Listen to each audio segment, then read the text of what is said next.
Hello and welcome back to Science of Medicine. Today I want to talk about the musculoskeletal system, and I'm going to do that in two parts.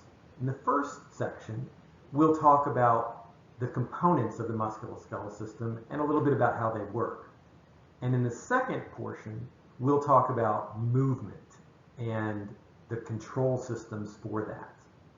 Let's get started. So the musculoskeletal system is comprised of several different components. I have the bones, which make up my skeleton. I have muscles, which will allow for movement, and the type of muscle that I have is a skeletal muscle. I have connective tissue that connects muscles to bone, those are called tendons, or ligaments, which connect a bone to a bone. And in some places, I have joints where two bones will articulate with one another. And in that case, one can slide past the other with a particular type of joint called a synovial joint.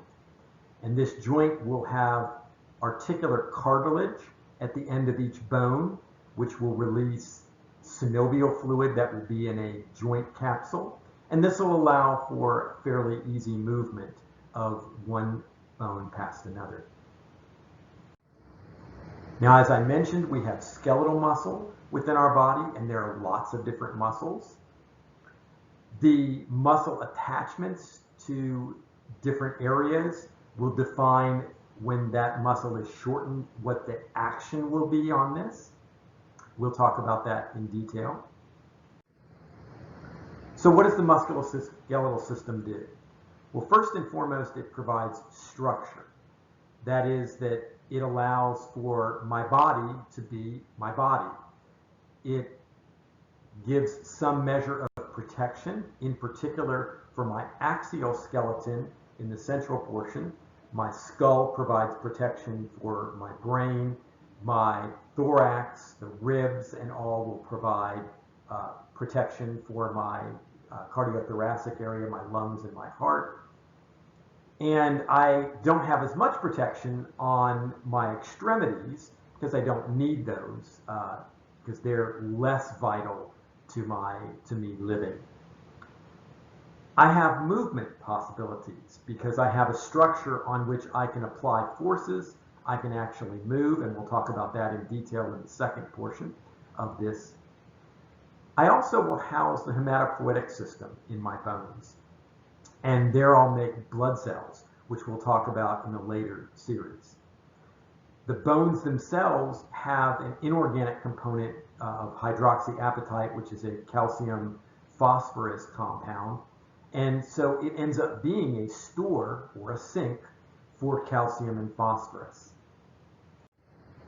So let's talk about bones. So you have a little bit more than 200 bones in your skeleton. There are some slight variation on this. Some people will have an extra bone at a particular place, something called a sesamoid bone sometimes. Children will have more bones before they fuse than in the adult. But all of the bones actually are there for that structure to provide for forces to be able to act on them, to allow and facilitate movement. Some bones, such as the long bones and other specific bones like in your pelvis, also will house the hematopoietic system. So I want to look at the structure of bones, and this is going to be a picture of a long bone, such as, let's say, your thigh bone and your femur. And what you see is an area of very spongy bone that is making up the majority of the inside of this bone. And you have this trabeculated network here, and in between there is going to be your hematopoietic system. Now you're going to have these various laminae of blood vessels and bones, and the bones are going to have different types of cells. There are going to be bone cells that form bone. Those are called osteoblasts. And those that take away bone, that basically resorb bone, osteoclasts. And the reason for these cells is because bone is a living tissue that is constantly remodeling based upon the forces that are acting on this. Now, if you look at a long bone, the reason for this structure is that for a given mass, I can have greater strength along the longitudinal axis of that bone if I have this trabecular network as opposed to if I had, let's just say, a solid rod of bone. And that's the main structural reason that I want to actually have this. It's much lighter to have this bone, but I still get strength on axial loading. So if I'm actually trying to put force going in this direction along my femur, it's going to resist that. Now, if I look at the outside coating of a bone, you have what's called the periosteum. And the periosteum has nerve cells that are on it and blood vessels that will penetrate down into these lacunae and be able to communicate with the inside. And a lot of times if you break your bone, it is actually the abrupt change in the periosteum that hurts. That's where the pain comes from, because that's what's innervated. Down in the bone itself, it isn't innervated, and so you don't have that. But if you've had any experience personally with breaking a bone, you will note that sometimes that will actually be painful, and that is because of this periosteum that is displaced. Now, I mentioned that some bones will articulate with each other at a place called the synovial joint. And this is where I'll have two bones. For example, I could have bones in my finger that will allow for movement. And sometimes this synovial joint allows for movement along a particular axis, such as my finger like this. But sometimes it allows for a wider range, such as, let's say, my shoulder, which will allow me to go quite a bit of range of motion. And when they have these kind of synovial joints, the bone doesn't articulate with the bone unless you have very severe osteoarthritis and the articular cartilage gets worn away. But instead, it is this chondrocytes of this articular cartilage that release this proteoglycanous material called hyaluronic acid and synovial fluid, which allows for a lower friction to articulate and to move on. Because that's a liquidy type gel, you have to encase this in a capsule, and so these joints will have a capsule around them that will contain the synovial fluid. And there's normally not a lot of it. Let's say on the knee, you certainly wouldn't, under normal conditions, have more than about 10 milliliters of synovial fluid in there. So ideally, this allows for a very less frictional change in movement of one bone past another in these synovial joints. Some joints are not synovial joints and allow for a slight amount of movement. For example, there is a joint on the anterior and the front part of your pelvis that basically allows for bones to come together, and there's a slight amount of movement, which is noticed mostly just for the women when they're in childbirth, but is not allowing one part of your pelvis to move past another like it would be a finger. Now, anytime you want to have a synovial joint and have movement, you have to have a muscle that will go across that joint. And so many times what you will have is a bursa, which is basically a sheath on the outside of a tendon of the muscle-bone connection that will go across this joint. And that bursa will actually allow for there to be less rubbing as this muscle shortens, and the bone that is further away will come towards or twist or in some way move relative to the other bone. Sometimes people have what's called bursitis, which is an inflammation within that bursa, and that can hurt, much like the osteoarthritis when these chondrocytes in the articulate cartilage wear away. Now, I also have skeletal muscle within my musculoskeletal system. We'll talk about things like smooth muscle and cardiac muscle when we get to the pertinent sections of the body on that. But if I look at skeletal muscle, I've arranged this in many different ways within the body. And if I try to drill down on what those muscles look like, I find that they're actually bundles of muscles. And these bundles of muscles then are oriented in a certain fashion. Now, they also have an outer coating, much like the periosteum of a bone, which actually is the sheath in which they are. And if I take one of those little bundles and look at it even more detail-wise, I find that I have these filaments of actin and myosin that are going to provide and facilitate me actually shortening the muscle and then causing some sort of force or some sort of movement. And so on a very microscopic scale, I have actin filaments, two of them intertwined like these little beads of pearls, if you will, if you were looking at this. And there's some additional structure in here which we'll talk about with troponin and a certain complex on that. And then I also have myosin, which has these heads that will bind within this cleft of the actin and pivot, and when they do so, will allow shortening. And if I looked at this on a little bit bigger scale, here you can see the actin filaments that are anchored to a type of connective tissue that then the myosin in the center is actually going to walk along and cause shortening of. And if you do this along the side, along the length of many different muscles, then the muscle as a total will shorten. And that's all skeletal muscle can actually do. It can shorten or contract, or it can be relaxed. And that process we'll talk about in detail, but will allow for movement or will allow you to apply a force.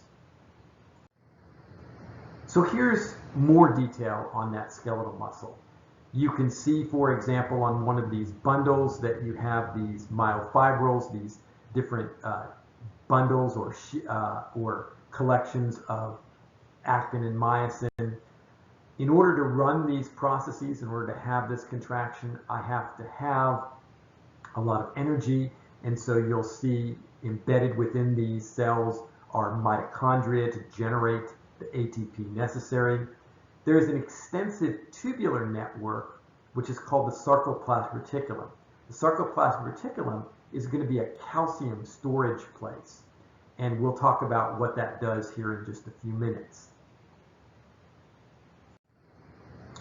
If I looked at a very, very small microscopic picture of one sort of unit, I would find that I would have these anchor points for my actin, these vertical black lines, and I would have these very thin lines, which are my actin, and these little bit thicker lines, which are the myosin that are contained within this. And what will happen is this is defining what's called a sarcomere, and when the myosin walks along these actin filaments, it will tend to shorten that sarcomere. And when that takes place over the course of lots of different muscles, then you will get shortening of the overall muscle. If I look on a cellular level of a light microscope picture as opposed to the electron microscope picture that I showed you previously, this is muscle where you can have it stained particularly for this, and you can see oriented along the horizontal axis, you can see this actin myosin sheath. These little purplish kinds of things are the cell nuclei, which are not located in the center of the cell, that's where the actin and myosin are, but are instead peripherally located. So how does this work? How does my muscle shorten? So in order for skeletal muscle to contract, it has to have some sort of command in which to do this. And we'll talk a little bit more in our next section about how that happens. But I have basically a conscious decision to move a particular muscle. And so that signal will then go down via a nerve tract and go out to the muscle and meet up where the nerve will meet with the muscle. That's called a neuromuscular junction, and it occurs in a motor nerve unit. At that time, when the signal from the nerve reaches that motor nerve unit, the nerve will release the neurotransmitter acetylcholine. Acetylcholine is a molecule that is made in that neuron. It's stored in vesicles and will fuse with that nerve cell end and be released into the synapse, a small cleft between the nerve and the muscle. It will diffuse across that synapse and then bind with a receptor on the muscle at that neuromuscular junction. Now, acetylcholine will actually then cause a change to open up sodium channels. Now, sodium channels, when they open, will allow for sodium to move from the outside of the muscle to the inside of the muscle. This is called depolarization, and it occurs along the length of the muscle. And the reason for this is because the muscle will set up a system by which it will pump and show an imbalance of sodium and potassium. And this is done through ATPase pumps. So as I mentioned to you when I was talking about osmolytes, extracellularly I have a higher concentration of sodium than I have intracellularly. And similarly, I have a higher concentration of potassium inside a cell than I have outside. So this acetylcholine will bind to its receptor, open up sodium channels. Spontaneously, sodium will move into the cell and depolarize the muscle. This depolarization or change in potential on the inside of the cell will cause a change in potential of the sarcoplasmic reticulum. The sarcoplasmic reticulum stores calcium, and it will, once it is depolarized from this change in potential, open up its calcium channels and allow calcium to flow from inside the sarcoplasmic reticulum to outside the sarcoplasmic reticulum. Once that happens, you will have binding of the calcium with a portion of a protein that is sitting within the actin filaments called troponin. And so it will bind with a portion of troponin and allow for a conformational change with a portion of the troponin that will inhibit the binding of myosin. So it will normally inhibit the binding of myosin. When calcium binds with the troponin section that binds calcium, it will cause a change in the troponin I, or the inhibitory portion, and move it out of the way. And then once that happens, myosin can then bind to the actin. The binding of the actin in the binding of the myosin, in the actin cleft will allow the myosin head to pivot one unit, and that will cause an infinitesimally small shortening. But when many myosins do this with the actin, it will cause a shortening of the sarcomere, which will then, as that's propagated, shorten the muscle. I have to reset the system, and so in order to do that, I have several things that occur, and there are numerous human diseases and drugs that we have and poisons that can interfere with many of these processes. The first thing I need to do is get rid of the acetylcholine, otherwise it'll keep depolarizing the muscle. And so I have an enzyme, acetylcholinesterase, that is in the synapse between the nerve and the muscle, and that degrades acetylcholine and is then recycled in the neuron. There are drugs, chemical warfare agents that are acetylcholinesterase inhibitors that actually work to block this action. I need to take the depolarized muscle and get it back into its normal state, and so I have to close those sodium channels. Those are done in a fairly short period of time.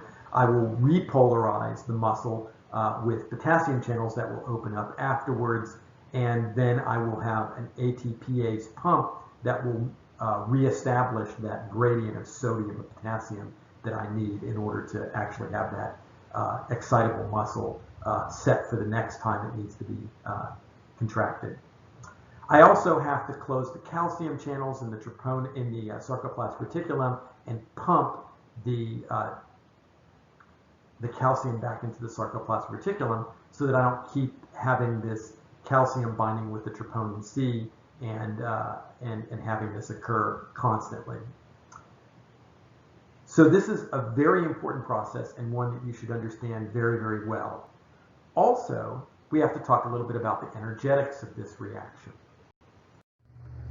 So at the very basis of most things that are going to occur in your musculoskeletal system, I need ATP.